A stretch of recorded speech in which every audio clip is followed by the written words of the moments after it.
Breaking news చూస్తున్నాం. Director Ram Gopal Varma తెరకెక్కించిన వ్యూహం చిత్రం విడుదలపై వాదనలు ముగిశాయి.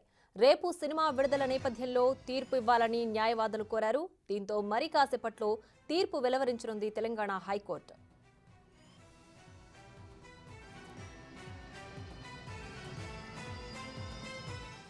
వ్యూహం సినిమా కేవలం పొలిటికల్ అజెండాతో వస్తోందని పిటిషనర్ తరపు న్యాయవాదులు వాదనలు వినిపించారు. టీడీపీ, జనసేన, కాంగ్రెస్ నాయకులను కించపరిచే సన్నివేశాలు అందులో ఉన్నాయని పేర్కొన్నారు. నారా చంద్రబాబు నాయుడు, సోనియా గాంధీ, మన్మోహన్ సింగ్, రోసయ్య పాత్రలను కించపరుస్తూ తీశారని చెప్పారు. చంద్రబాబు, పవన్ కళ్యాణ్, లోకేష్లను టార్గెట్గానే సన్నివేశాలు ఉన్నట్లు వాదించారు. ఈ మూవీలో పార్టీల జెండాలు, నాయకుల వాయిస్ ఓవర్ సైతం ప్రతిబింబించేలా ఉన్నట్లు తెలిపారు. ఏపీలో ఎన్నికలు రాబోతున్నాయని, వాటి మీద తీవ్ర ప్రభావం పడుతుందని కోర్టుకు విన్నవించారు.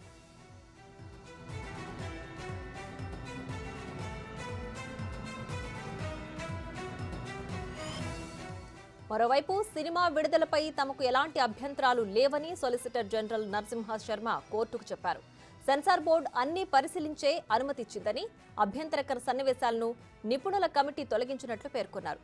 దీంతో ఇరు వాదనలు విన్న హైకోర్టు కాసేపట్లో తీర్పును వెలువరించనుంది. రైట్గా ఇదే అంశానికి సంబంధించి పూర్తి సమాచారం మా ప్రతినిధి రాణా ఫోన్ లైన్లో అందిస్తారు. రాణా, చెప్పండి, వ్యూహం సినిమా విడుదలకు సంబంధించి మరి కాసేపట్లో తీర్పు వెలువరించనుంది. ఇంకా దీనికి సంబంధించి పూర్తి డీటెయిల్స్ ఏంటి?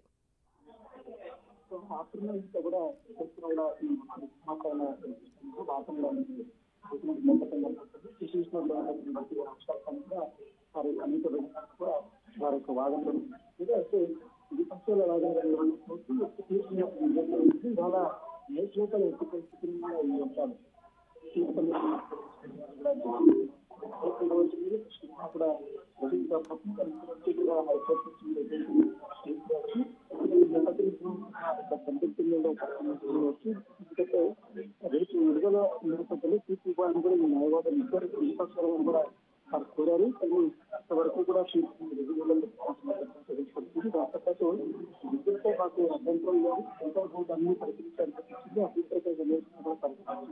ఎక్కువ సమితి కూడా సమితి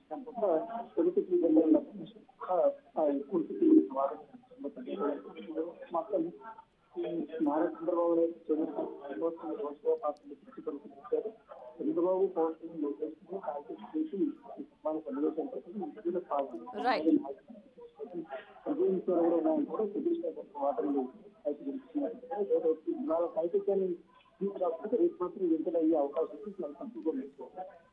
రైట్ రానా, థ్యాంక్స్ ఫర్ ద అప్డేట్స్.